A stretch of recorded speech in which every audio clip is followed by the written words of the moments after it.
Kapatid, sa ngayon dito sa Pilipinas ay usong-uso ang mga Indian street food na kung saan talaga namang literal na kinakamay. Pinaghahalo-halo ang mga sahog at pinagsasama-sama sa iisang lalagyan na para bang kanin, alam mo na. Oo, ganyan ang itsura ng pagkain sa kanila. Kapatid Nawin, bakit naman nila ito kinakamay? Tamad ba silang kumuha ng sandok o maghugas ng mga kagamitan nila? Hindi po, dahil lang ganitong klaseng pamumuhay sa India ay kanila nang nakasanayan. Kumbaga, kultura na nila ang pagkamay sa mga pagkain at pagkamay sa kanilang mga paninda. Panahon pa lang ng kopong-kopong Kapatid Nawin ay kanila na itong ginagawa. Napasa na sa mga bagong henerasyon.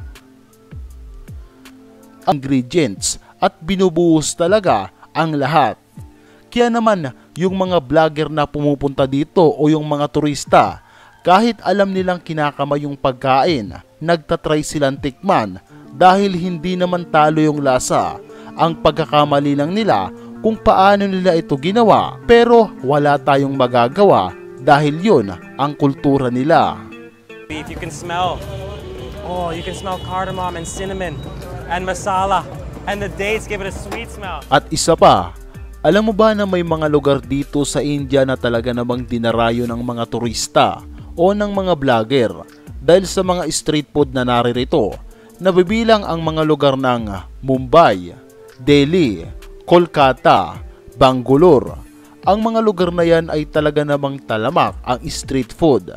Kaliwat kanan may mga nagtitinda para siguro itong ugbo sa tundo dito naman sa Pinas. Ang 2/3 ng population sa India ay mahihirap at ang 68.8% naman ng Indian population ay kumikita lamang ng less than $2 a day. Isipin mo yun kapatid, bale 100 pesos lang ang kanilang kinikita araw-araw, tapos pagtatawanan mo pa na kesyo kinakamay yung pagkain sa kanila.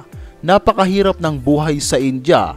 Isa ito sa mahirap na bansa. Oo, sa India kinakamay nila ang pagkain, madumi, pero hindi naman sa kanila lumaganap ang sakit. Dito sa atin, sa China pa nagmula ang sakit.